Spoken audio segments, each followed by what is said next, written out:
નવરચના સ્કૂલને બોમ્બથી ઉડાવી દેવાની ફરી મળી ધમકી.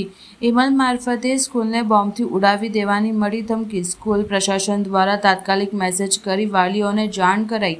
પોલીસની વિવિધ એજન્સીઓ દ્વારા સ્કૂલમાં તપાસ. પોલીસના ઉચ્ચ અધિકારીઓ પણ સ્કૂલ ખાતે દોડી આવ્યા.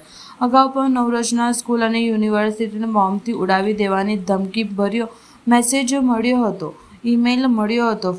એકવાર ફરી બોમ્બથી ઉડાવી દેવાની ધમકી ભર્યો ઈમેલ મળતા વાલીઓમાં ફફડાટ જોવા મળ્યો હતો. એકાએક स्कूल छोड़ी देवाता रास्ता ऊपर ट्रैफिक जाम ना दृश्य सर्जाया था। मेरा नाम श्रुति सुमन है और मैं अंदर थी जब हम लोग हमारे आज सेरेमनी होने वाली थी प्राइज डिस्ट्रीब्यूशन।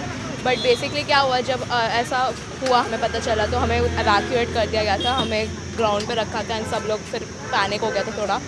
पर अभी काफ़ी कंट्रोल सिचुएशन है, अभी हम लोग घर पे जा रहे हैं एंड अभी अंदर स्टिल टीचर्स और बच्चे हैं बट बॉम्ब स्क्वाड आ गया था इधर, तो शायद से अभी ठीक रहेगा।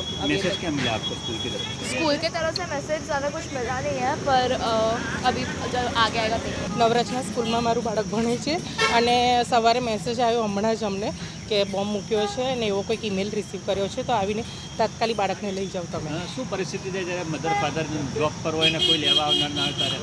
ગભરાઈ જવાય, ટેન્શનમાં આવી જાય. હું પોતે જ રોંગ વે આવી, એટલું બધું ટ્રાફિક હતું, મને એમ થયું કે મારા બાળકને શું થશે ત્યાં આગળ, કેમ કે કોઈ સિક્યુરિટીને, અને અચાનક જ આવો ઈમેલ મળ્યો અમને લોકોને અને મેં તો વોટ્સઅપ વાંચ્યું પણ નહોતું. આ તો થैंक टू टीचर कि हमने फ़ोन કર્યો કે ભાઈ आपका बच्चे को आके ले जाओ यहाँ पे, ऐसे बॉम्ब का ईमेल मिला है स्कूल में. આ વખતે સતત બીજી વખત આ વર્ષની અંદર આવ્યો, શું કહેશો મેસેજ આવી રીતના?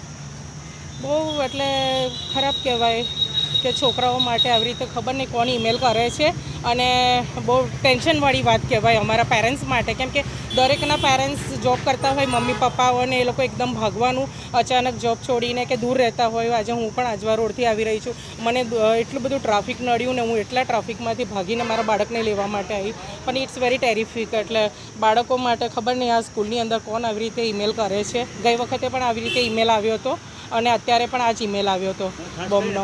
પૂરક પરીક્ષાઓ ચાલી રહી છે ત્યારે અનેક જો આવી રીતે બીજી સ્કૂલોમાં થયું હોય તો શું પરિસ્થિતિ સર્જાય?